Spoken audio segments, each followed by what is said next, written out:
listen to this. This is a very important point. This is a very important point. Listen to this.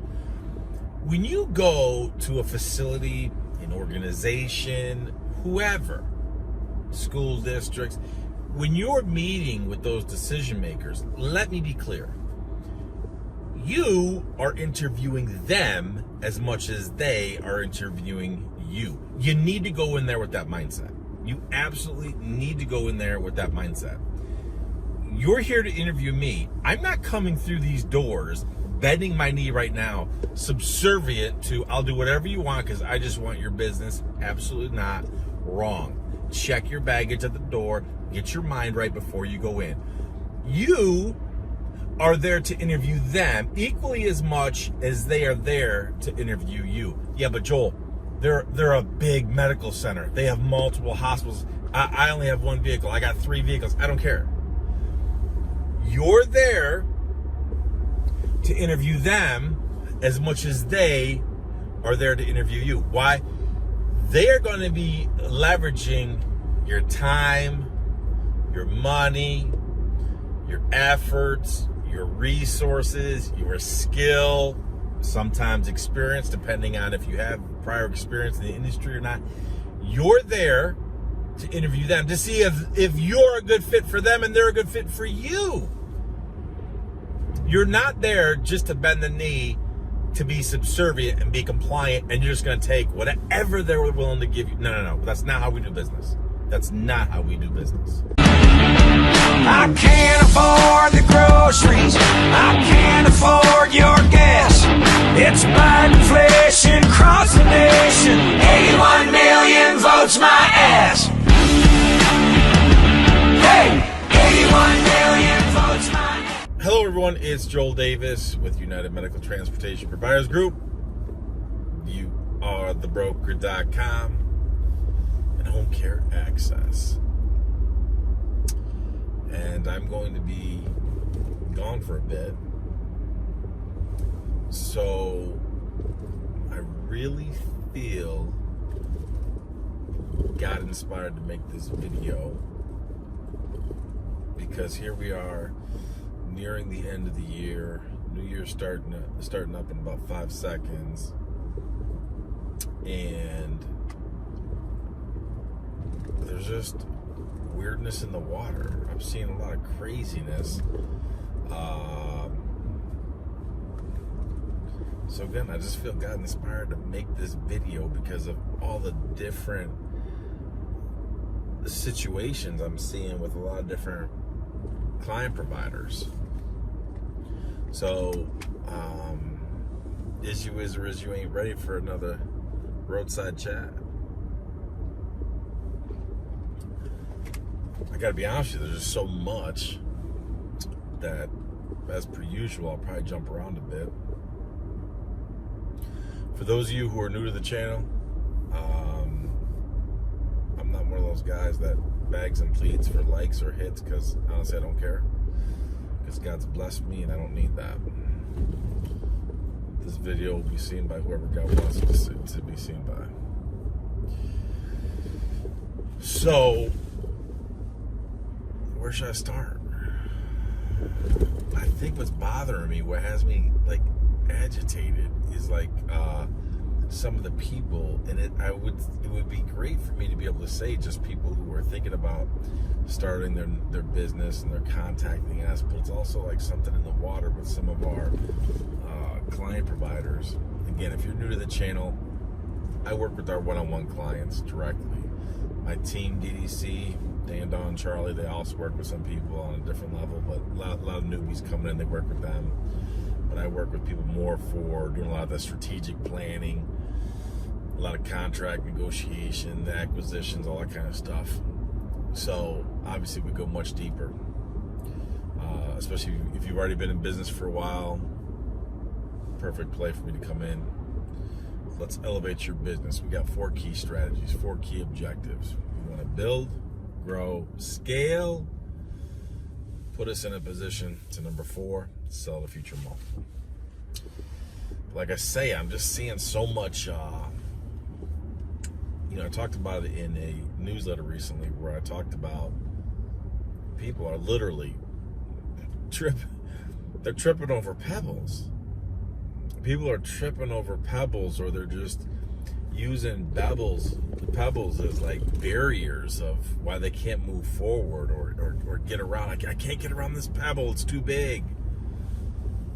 I got some people who I'm doing we're working on some contracts and some situations, and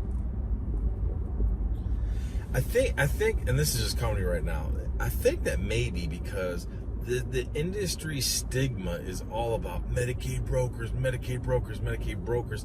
I really think that it's conditioned so many people, number one, into believing there's nothing else. But even deeper than that, this is coming to me now, and this is good.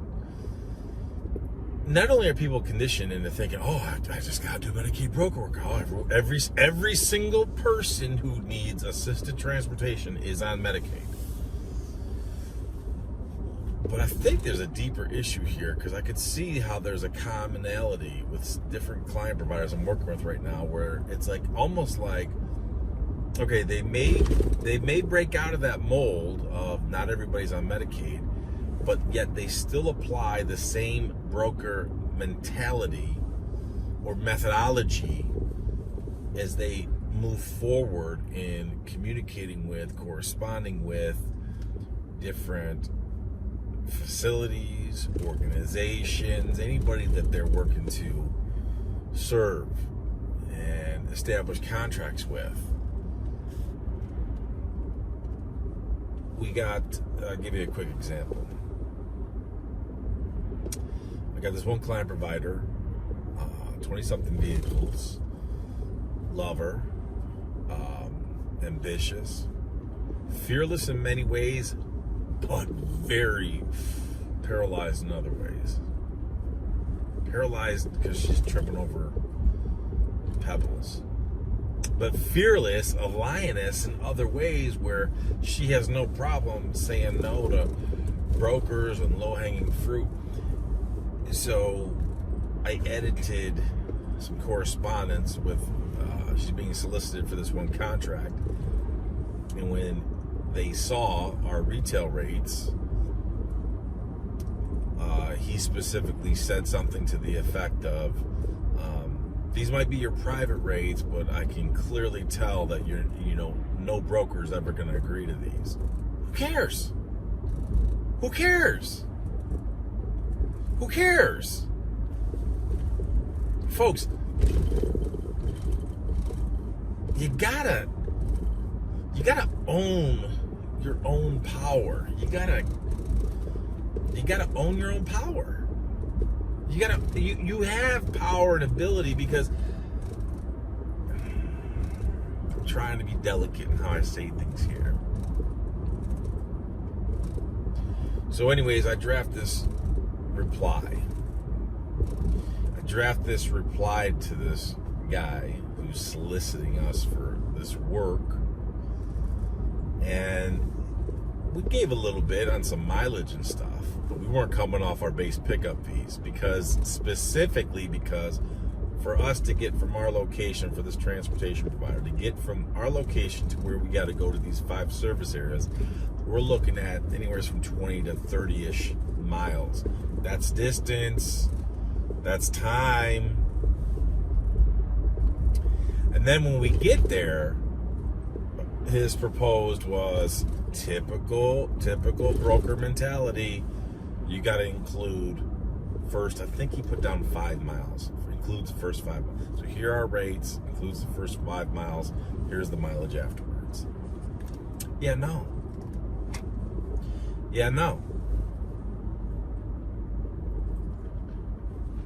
You're already griping about us doing unloaded deadhead miles to get to and from the target location.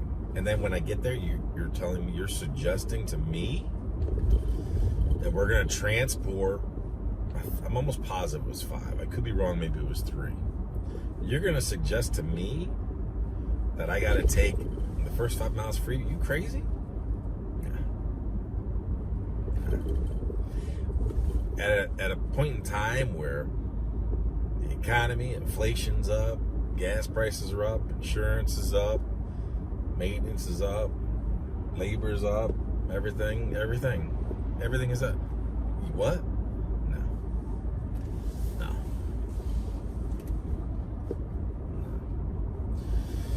Then they have further stipulations that, well, here's how we define this, here's how we define that. Who cares? Who cares? Kudos to you, the person or organization, facilities. Kudos to you soliciting us for how you define things. But here's the rub. Here's how we define things. Here's how we, the transportation provider, here's how we define things. These are your terms, and these are our terms. And this is, I think, where I'm like, man, I think it's just incredible how it may be just, I'm kind of at a loss for words for certain things, because, like, again, I'm seeing some we work with a lot of people, and when I see these patterns, it's like, man, there's something in the water here. Because again, you gotta own your own power. Everybody comes to you thinking that you're just gonna bend the knee because you're so well conditioned to be so compliant with these brokers. No. Joel, I only have one vehicle. I don't care. No. I thought I was going to jump around a little bit. I'm going to jump to this other client provider. Love her. Her and her hubby. Love them. 2 beautiful kitties. Love them. Just launched. Joel, I'm thinking about signing up with this one broker here. Specifically says to me, I know that's not what you want to hear. Look, there's a lot of times we do sign up with brokers for many specific reasons that I'm not going to go into all the strategies here. It's too long of there's too many rabbit holes to go down, and I'm not going to disclose all that, because we got all of our White Walker advisors, all the bloodthirsty freebie experts salivating. I don't have time for all that, so I'm not going to feed all that right now. She says, Joel, I'm thinking about that we should sign up with this broker. I know you're not a fan of it. I know you're not a fan of these rates, but since we're just coming out of the gate, if we can at least get cash flow going and get things moving.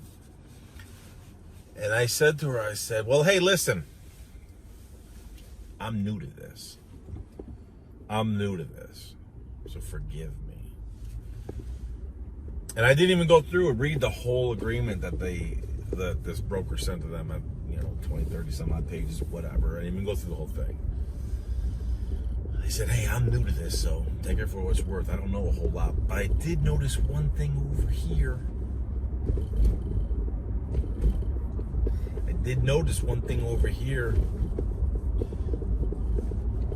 You want cash flow coming in, low margin, low ROI. That's a topic within itself. I read a doctoral dissertation about that. Just to get the cash flow coming in.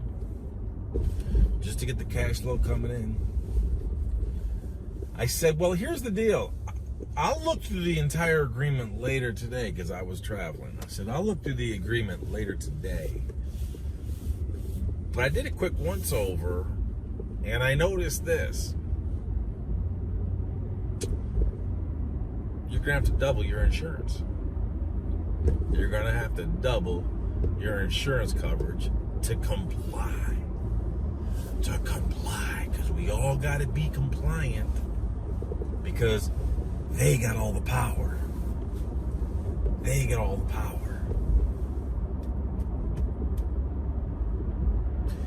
So coming out of the gate, just to quote unquote get cash flow coming in, make low ROI, we're gonna have to double our insurance. That make any sense? Now maybe there's an argument to be made, or an argument to be had, that we do this if we're able to negotiate and force them that we're not increasing our insurance. So you, the broker, You have to be willing to accept that we're not doubling our insurance. It's not going to happen. If you do that, then we have an argument to be made. We could say this is an entry-level opportunity. We use some of these transports as Trojan horse. There's an argument to be made there. Those are different conversations, I'd say, that we would have on a case-by-case basis. But to come out of the gate, we're going to take flatline reimbursements, low ROI reimbursements, but we got to double our insurance coverage? No.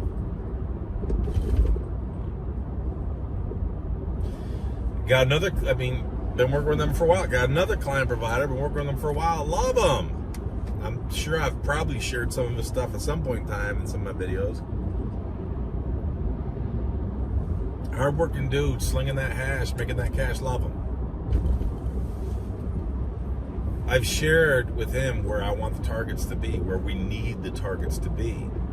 He appreciates it. He knows it. He gets it. His labor cost this quarter, Q4, are up towards 45%. Cannot have that. Can't have that. And as he's emailing me, we're going back and forth. Dude, we're in the danger zone now. Eyebrows have long since been up. We get the 40%. Eyebrows go up. 45. We're in. We got red zone here. We got problems. This needs immediate attention. Great revenue, but dude, the labor cost now is like we're in a red zone, a danger zone here. It's amazing. It's amazing how when you lift up the hood and you start looking at things, and then he tells me, he's like, I know you don't want to hear this, but I started taking some of these broker trips over here. Watch this, watch this, watch this. And there's multiple variables associated with his, like everybody. No two businesses are the same. This is why I need eyes on target. This is why everybody, this is why when people, I need to see exactly what I'm going to get before I sign up with you. I need a written contract. Are you crazy? Kick rocks. Go kick your pebbles. Go kick your pebbles. The big barriers that you can't get around. Insanity. Self-imposed insanity. So you're taking these low ROI broker trips. You're doing phenomenal. Doing phenomenal. So hungry. I gotta get more trips. Revenue's great. Margins are great. Take on this broker work. What did it do to you? Pushed you into overtime pay for your drivers. Boom. Keeping the vehicles on the road. Boom.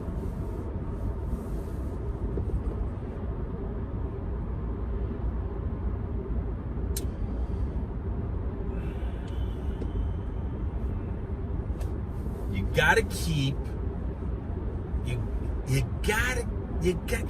gotta stay focused. You gotta keep your eye on the prize. You gotta play the game the right way. Watch this. To play the game, play it well, play it right, you have to, quote unquote, have the right vehicle. Literally and figuratively, you have to have the right vehicle. Vehicles, plural. And I'm not talking about the four-wheel vehicle that you're driving on the street. I'm talking about your business. Your business is literally a model. It's a system.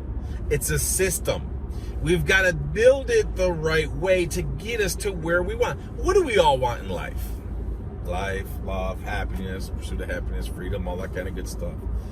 Love your God, all your strength and all your mind. Love your spouse, love your kitties, have time for them, be with them. We want our business, to the best of our ability, to literally be a lifestyle business where the least amount of headache and heartache possible, make more money so we can do what we want to do, be with the, serve God, be with friends and family and our loved one. That's the goal. Look. Look at my videos. Come on, look at my videos. I shoot them from my home office, my man cave. I shoot them from my car. You don't get any more ghetto than this. So I'm gonna tell you right now. I'm telling you right now. This is why I don't. Oh, please, just like the channel, hit the. I don't care about all that. It's about the message. I don't do all the bedazzled nonsense like all these other showboat half-steppers. None of that. I don't need to, because God has blessed us and we have a lot of people we work with, so it's phenomenal. Great, okay? Why do I say all that? If the goal is to build to the best of our ability a nice, profitable business that is a legitimate system, vehicle to give us that, I call it a lifestyle business, that doesn't mean you're not going to have busy days. It doesn't mean you're not going to have to roll up your sleeves sometimes and, pull up your boots and get dirty once in a while. No, you got to, especially in the early stages. Come on, it goes without saying. Anyone telling you this get rich quick, insanity. But you got to build your business. You just got to trust the flipping plan. And these people who are just tripping over rocks, or I'm sorry, over, not even a rock. I'm giving rocks more credit than they're due, but people who are just tripping over absolute pebbles. I've had multiple conversations where so many of you who email us and you send us your info and your questions, love it. We appreciate you. We really do. And sometimes some of you, depending on your who and the information you share, we end up, we'll follow up with you, send you some emails, some correspondence, kind of determine are you a good fit for us. Here's the thing too. Because we're not desperate for work, we're at a point in time where it's like, look, man, it's like, what is this, another year? I raised my rate, so I got to do it again? I'm not complaining per se, but it's like, we have to work with people who want to work with us. Just like you, listen to this. This is a very important point. Listen to this. When you go to a facility, an organization, whoever, school districts, when you're meeting with those decision makers, let me be clear. You are interviewing them as much as they are interviewing you. You need to go in there with that mindset. You absolutely need to go in there with that mindset. You're here to interview me. I'm not coming through these doors, bending my knee right now, subservient to, I'll do whatever you want because I just want your business. Absolutely not. Wrong. Check your baggage at the door. Get your mind right before you go in.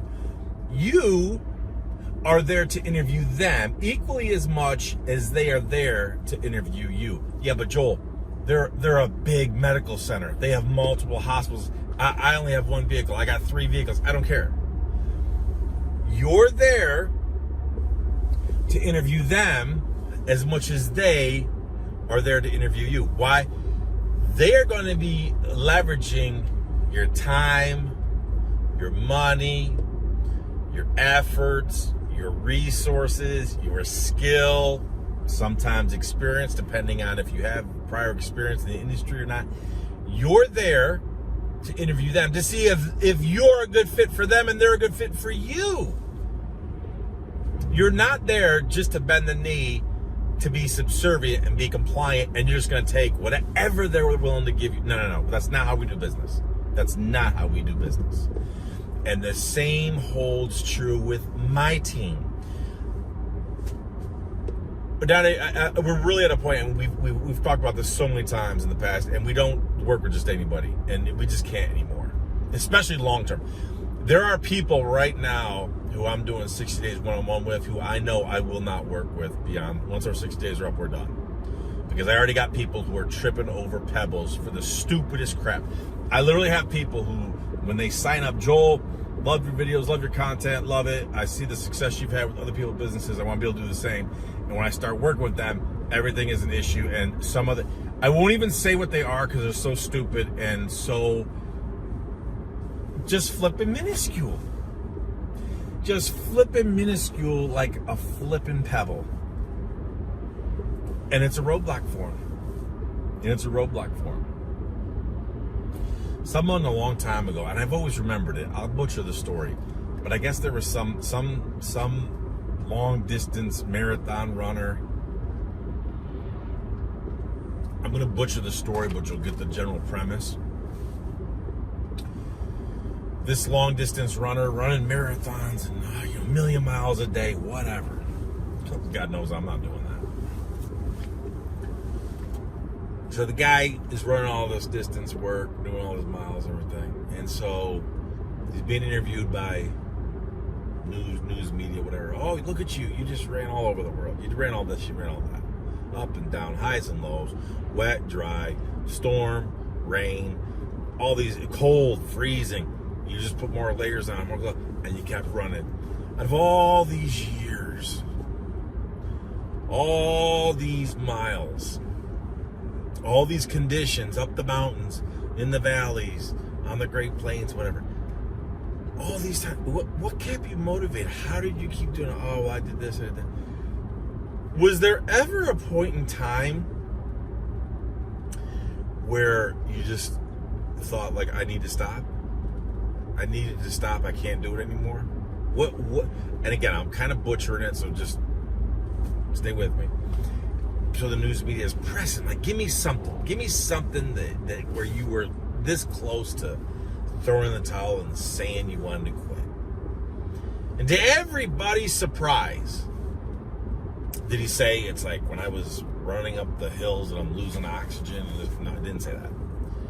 Did he say when I was running here and it was so flipping cold in the snow and the rain and it was wet and I'm bundled up with 25,000 layers of clothes?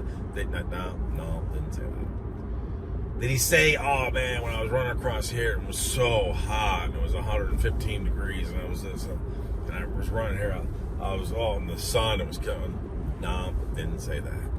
And everyone would have thought so, because, I mean, I'm not running those conditions. To everyone's surprise, what did he say? He actually thought about stopping when he got sand in his shoe. He was running wherever, on a beach or something, whatever, I don't know. And he had sand in his shoe. I mean, this is so applicable to so many people. I could take on this, I could take on that, I could, dang, I mean, son of a bee, this sand, the tiniest little freaking, you're smaller than a pebble. Sand in his shoe, this world-renowned runner, again, I could care less about runners. I mean, I used to be a fat man, but I'm not. Now I'm a 21-year-old Olympic athlete, 6'4", 215 pounds. I self-identify as it. Support the delusion. But this guy, here it is. When did he seriously say, all right, I'm out? He didn't, but when did he seriously consider tapping out? When he had sand in his shoe. I mean, think that through. It's crazy. Look at that as like a parable to life. I mean, it's like, it's insanity. I got people right now who, it's like you're sitting on a gold mine, but you're letting pebbles serve as you think it was like a boulder. I ain't asking you to be Jesus and roll the boulder away, and I'm not. It's just insanity. I got people tripping over pebbles, and here it is. You got this world-renowned. We'll call him Forrest Gump. I don't know the guy's name, but run, Forrest, run. Just keep running, Forrest. Run, Forrest. Actually thought about stopping when he had sand in his shoe. Can you get smaller than, a little speck of sand?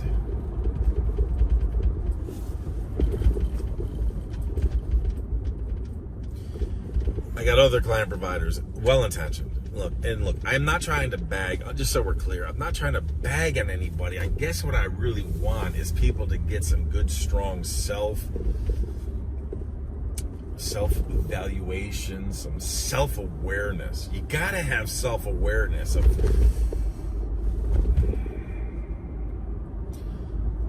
people are well-intentioned when they start their business. Well-intentioned.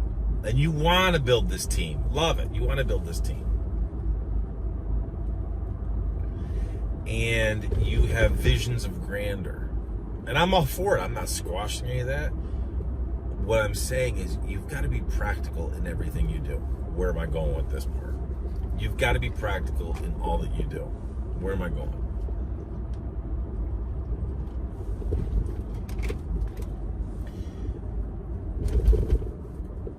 Another client provider I got, love him. I see so much of me in him. He's young cat.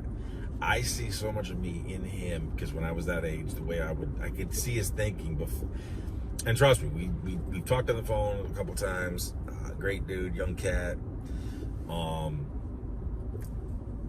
see, it's just fun. It's uncanny because I see a lot of me in him when I was that age and how I did things and approached things. Great vision, great ideas, motivated, a lot of naivete, a lot of naivete for sure.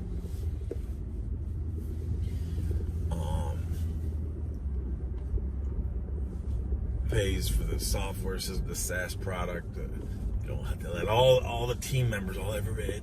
First of all, understand that. We gotta be crystal clear here. Not everybody in your team, your company. Not everybody's a team member. Not everybody is a team player. He gets his software system, and everybody is so bedazzled by software. Oh, the world is solved by software. AI. Oh, I'm going to do some ChatGPT blog post. Dude, they're so not authentic, and they're just so general. The level of generality is just like, well, come on, man. You just spot that crap a mile away. Although well-intentioned, it's like you're not going to build a company where we're all equal. I'm sorry. Damn, I said it. I'm sorry. We're not all equal in terms of our position and our roles within your company. If we're all equal, then you all take on some of the liability then and start paying up. All right, if we're all equal, who's paying the next insurance bill? Okay, if we're all equal, when I'm starting my business, because I did this, when I'm starting my business and my employees are making more money than me, everyone's taking a pay cut. Who's in? Raise your hand. It's not happening. So not everybody, not all your team members need to be involved in your brain think, your group think. Not everybody gets a login to the awesome SaaS product that everyone gets a username and login. We can all log in and we can all share where we are with the business. Here are our goals, and we want each vehicle to generate $2,500, per day, and this and that per week, and we're gonna this. Not everyone needs to know that.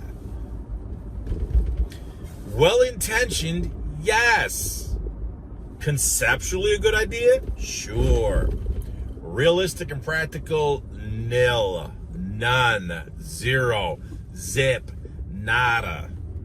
What happens? Okay, let me jump all over the place. And what happens when the one client provider I already mentioned earlier hires this guy, interviews well, life is good, everything's good, bada bing, bada boom, all of a sudden the guy's not showing up.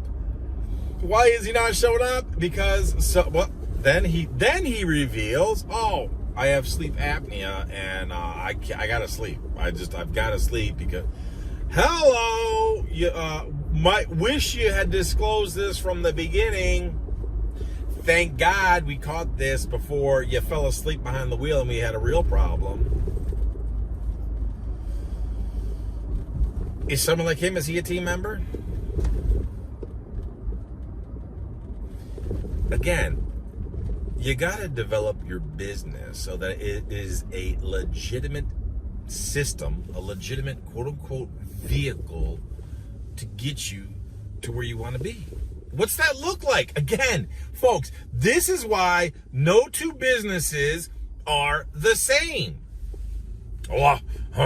I want to know exactly what I'm going to get. What does the itinerary, what does the schedule look like when I sign up with you for one-on-one?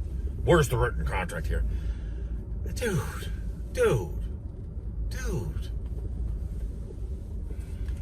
Oh, Joel, you're not talking professional enough for me. Oh, Joel, if you want to convince me, you need to be in a studio. Where's your private jet?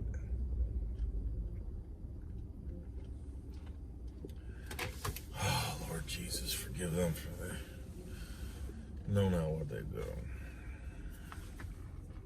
Am I making sense on any of this? I know I'm rambling, but I guess, man, I'm just like in a weird, and I gotta believe, man, all this is like weighing on my mind where I'm like, what the flip? So I gotta believe, like, all right, man, God's telling me we gotta put something here to like wake these people up. We're heading into a new year, and let me tell you something. Let's not get this twisted. We're heading into a new year, and based on the performance of this past year, as crazy as this has been, with all this nonsense, with all this lunacy, I'm not even talking just domestically, but globally, and how that affects your money. It's insanity. This year is going to be it's going to be off the charts. Insanity.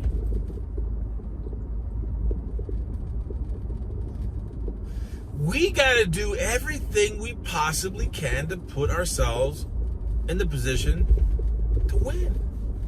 Which means the way we structure our business has to be winning. Let's go back to the client provider who this guy presents her and we're negotiating. Oh, I don't think any broker would ever agree to these. Yeah, you know what? F your broker. Boom. There, I said it. You got people right now who are not being picked up, not being transported. Let's talk about home care for a second. You got people who are literally waiting in queues. You have people waiting in queues. We got client providers around the country who, if they had more labor, they could serve more people, have more business. I mean, there are literally people waiting in queues, waiting for an agency, waiting for caregivers to quote. It's almost like what are you in the NFL? You're going to be claimed off waivers. I mean, yeah, you're going to be claimed off waivers once we get the right caregivers. Imagine if, I mean, think this thing through. Let me build a business where I'm subjugated by the brokers, where I need to be compliant. I need to bend the knee to the brokers. They dictate the terms. They dictate the hours. It is absolute pure insanity versus you. You think about this. You build a business where you do have high rates. So the client provider who I was talking about initially, where we said, no, we don't care about what those brokers' rates are. These are our rates. And he had all these stipulations. No. And then after hours, watch this. After hours, I'm sorry, let me rephrase that. If it's bariatric between a certain weight, boom, rates double. If they exceed it and they go by this much weight, boom, watch this, rates triple. Rates can literally double, and rates can literally triple. Now I see why no broker would agree to those. Who cares? Next. I'm interviewing you as much as you're interviewing me. Boom. Boom.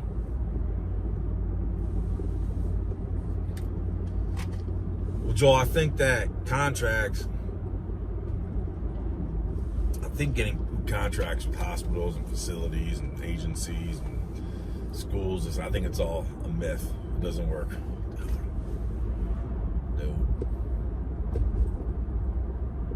Dude. You missed it.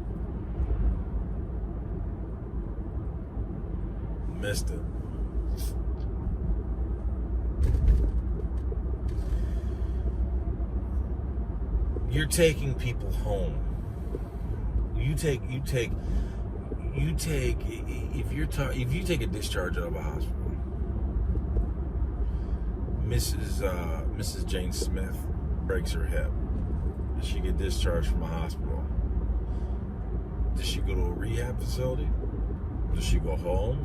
Who's there? Who helps take care of her? Who does the rehab? But I'm just a transportation service. What if you had, even if it was just a select few caregivers, even if you had just a select few caregivers, how could your business model completely change? How could your service offering completely change? And trust me, I'm not saying everybody should do home care. I'm not saying everyone should do an EMT, whatever. I'm not saying everyone should start their own broker business. I mean, look, there again. This is where, again, just like I said, you got to be thinking. I'm going through here and I'm interviewing you as much as you're interviewing me, the transportation provider. This is where we're at with all my crew, all my peeps.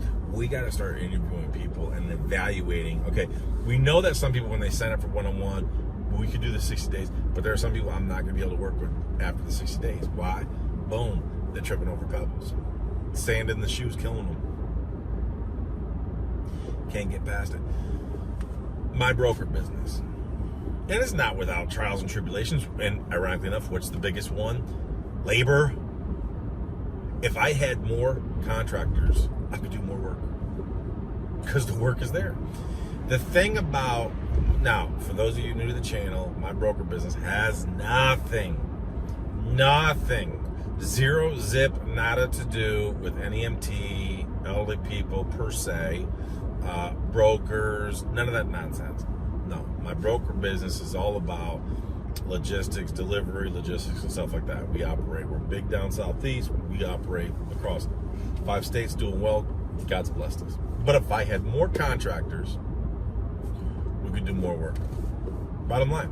So it's not that is the contractor a 1099 or is it a W-2 labor. At the end of the day, we still need help. We still need laborers, whether it's a W-2 or 1099. There is definitely a difference in mentality, I would say. Definitely a difference in mentality. I think that 1099 contractors, hey, a lot of them will tell you, oh, I own my own business. But no, you own a job. Let's not get this thing twisted. If you don't get out of bed, you don't go to work tomorrow. If you don't do these deliveries, this and that, you ain't making no money. That's not a job. That's no lifestyle business. That's a job. That's not a business. You own a job. Forgive me if I just misspoke there and interchanged the words, but these people who think they own a business and they don't, they're just building themselves a job. Now, is that your issue? No, because I need you and you need me, because I'm bringing you work. You want this, and I need you too, because you got to perform the work. W-2 employees, not all, but on the whole, are there to punch the time clock. Go to the client provider I've already mentioned before. Here it is. Boom. His Q4 numbers are hitting 45%. His wages are hitting 45%. That is a critical marker. We cannot be doing that. We can't be that high. That means we have to restructure things. We have to start restructuring things internally. Now, Q1 through 3 were very good for him. Very good for him.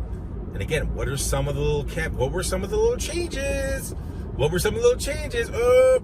Again, there was a few, so don't get me wrong. I'm not trying to dump on him, but there's a few. But one of them, boom, signed up with this broker, low ROI, keeps you on the road longer, keeps more drivers on the road, on staff, got to pay by the hour, boom. All of a sudden, he's pushed into overtime. Now you got guys, rather than trying to keep them at 40 hours, 8-9 hours a day, now we're looking at 10 to 12 hours a day. Problem.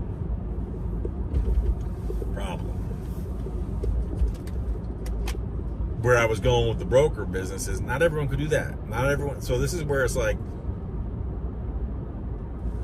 and we're even more kind of particular with that, because it's creative. It takes creativity, because when we first launched youarethebroker.com, it's almost like we were naive. We literally thought that we could develop a network that had continuity between one business to the next, with each provider establishing their own identity. But and I should have seen this coming. This is where, hey man, this is where it's like life just continues to be an awesome learning lesson, because I should have even seen this. Even in my business, where we're covering across 5 states, it's like, man, there's difference within those. How did I not see this coming? This is where I had a blind spot.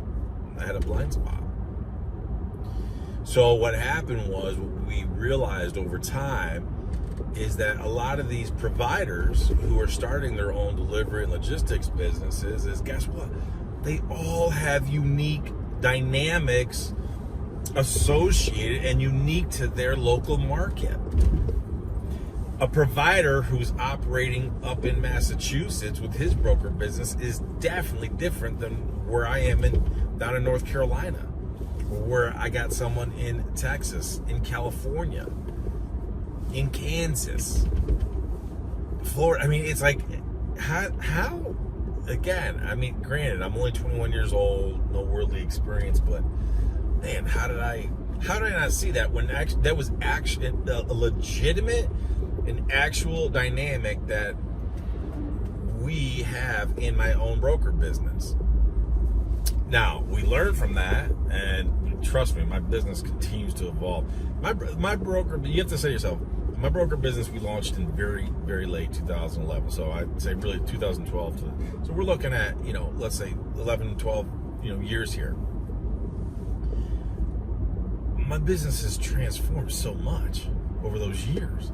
And to where it is now isn't even like, it's like, man, I'm so far removed from what I thought it was going to be, but it's just taken on a life of its own and has grown and expanded in so many different directions. And the level of creativity, this is why I've said before in the past, my broker business has actually made me a better entrepreneur, because I've been able to apply more skill. I've been able to apply more creative skill. Whereas if you get into NEMT or even home care, it's much more organized, structured, partitioned off per se. Especially if you just sign up with brokers. Sign up with the broker. Do as I'm told. I'm just gonna do as I'm told. I'm gonna sit here. I'm gonna wait. Gotta wait for the trips to come in the portal. Yeah, but Joel, you don't understand. I live in a rural area. Not a whole lot of money. Let me ask you a question. Even in these rural communities, they send patients out. How long are they waiting? Do the transportation providers, do the caregivers even show up? If they do show up to get you to an appointment, thereafter, once you're done and you completed your appointment, how long does it take to get there?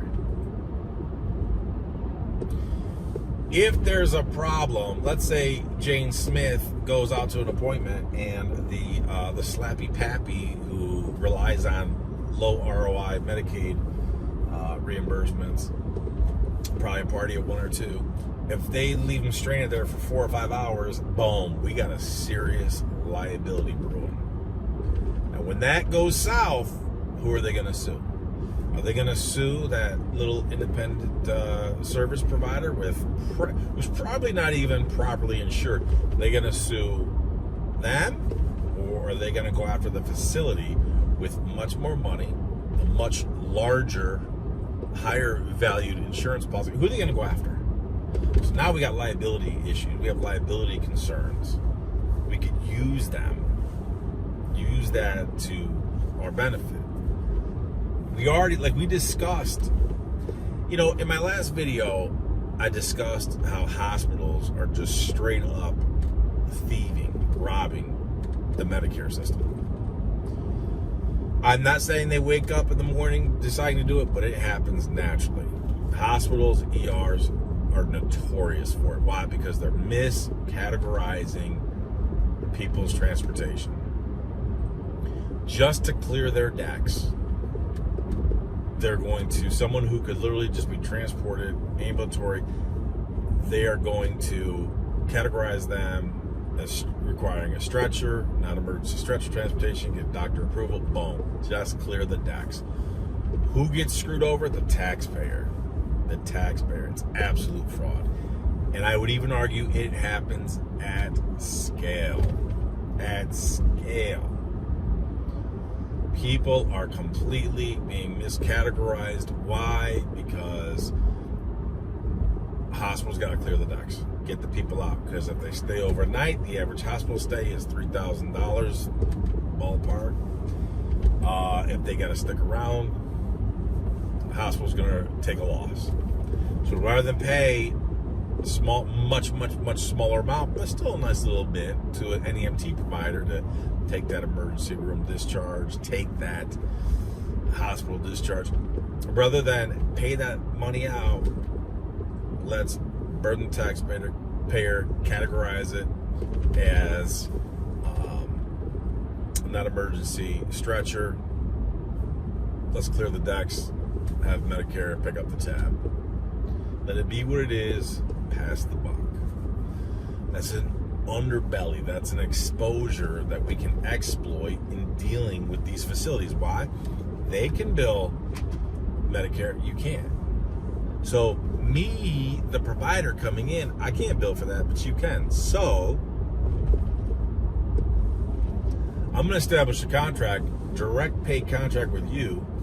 You're going to pay me, and if you, and I'm going to itemize the invoice for you, and if you want to chase the money, go chase the money. If you don't, that's your issue too. I don't care. NMP, not my problem. NMP, those 3 letters, when brought together, is phenomenal. Absolutely phenomenal. Going back to my one provider. This guy, yeah, but I don't think you understand. No broker's ever going to agree to these rates. NMP. Not my problem. Yeah, but I don't think you understand. We have this. The demand is so real. It's so big, and we need these people. We need these people transferred. They've got to go out. They got to get this. They got to get that. And because of the volume and our lack of funding, this one I see all the time. This one is phenomenal. I absolutely love these games. I love these games. I love these games. I love these games in these lower income markets where they say they have no money, but you really got to do it. They're hitting those heartstrings. No, we really need it. We need you. Open your coffers. We don't have it, but we really need you, so you still got to come. Not my problem. And that's amazing. When you play the game properly, when you don't bend the knee, when you again, this is why I've said so many times, negotiations is 90, it's 10% terms, 90% on how you play the game. Maybe 80-20, so be it. But when you force key facilities, organizations, it's amazing how they come up with the money. It's amazing. You force them to get the money. Sure enough, they do. Especially, and anybody. Hey, man, you White Walker advisors, you need to just replay this video on loop, because I'm giving you a lot of meat here, White Walker advisors. So you can go, you could take this, regurgitate it, even though you've never done it yourself, you can regurgitate it, give it to your White Walker clients, and you'll look like an absolute genius. I'm greenlighting this for you.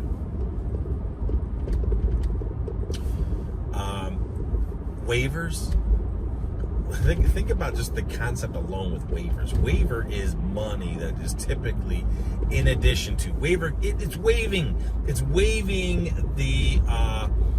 It's almost, when you hear waivers, any program for waivers, it's almost like it's indiscretion. They can, whoever is managing the waiver program, they can use the money at their discretion. So they are not locked into specific Medicare, Medicaid, managed care methodologies. It's a waiver. They can go outside. They can, okay, this specific customer needs more of this, so we need to take this funds and apply it to this. They have discretion to be creative and use the money as warranted. It's a waiver outside. They're waiving outside the strict methodology of Medicare, Medicaid. When I see waivers, I drool and I laugh. Because they're going to play the hardball. Oh, no. We can't.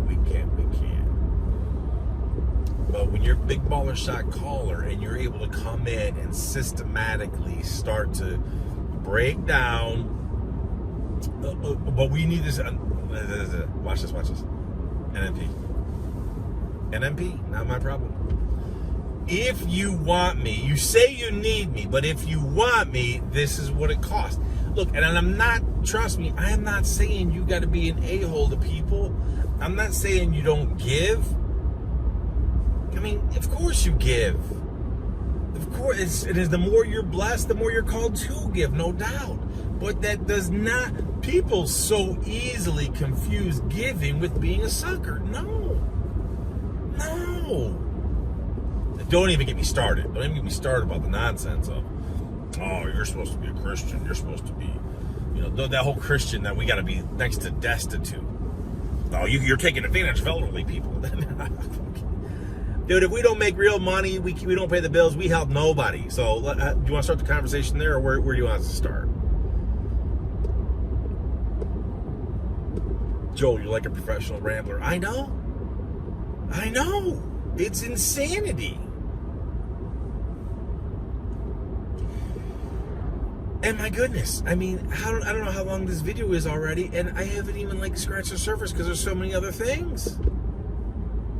There's so many other things, but I'll cut it off because I know so many people have already checked out. Joel, you're so salty. Salty, like one of my special client providers. The Salt Man. He's my private dancer. Oh man, I love this dude. He's hysterical. Great dude. Anyways, I think I rambled on long enough. I guess what I'll do is, I'll just save some of the other stories for the next video. Maybe I'll be less salty. I don't know. The salt must flow. Key points, key takeaways. Know your own power. Know your own value. Know your own worth. Own it. Do not fall prey to the stupid methodology of brokers or anybody else who's trying to pigeonhole you into anything. Let God lead you, but you be in control of your destiny. Let God lead you, but you be in control of your destiny. Do not be controlled by anyone. Look, negotiations are a good thing. I'm all about negotiation. I love it. And I want win-win solutions. I legitimately want win-win solutions. When I'm working with you, I want win-win. But if you're new, we only got 1-2 vehicles, look new, we've only been 8 months, 3 months, you're still not a sucker. You're still not a sucker. And if you're working with us, I ain't gonna let you look like a sucker. We're gonna pimp you out.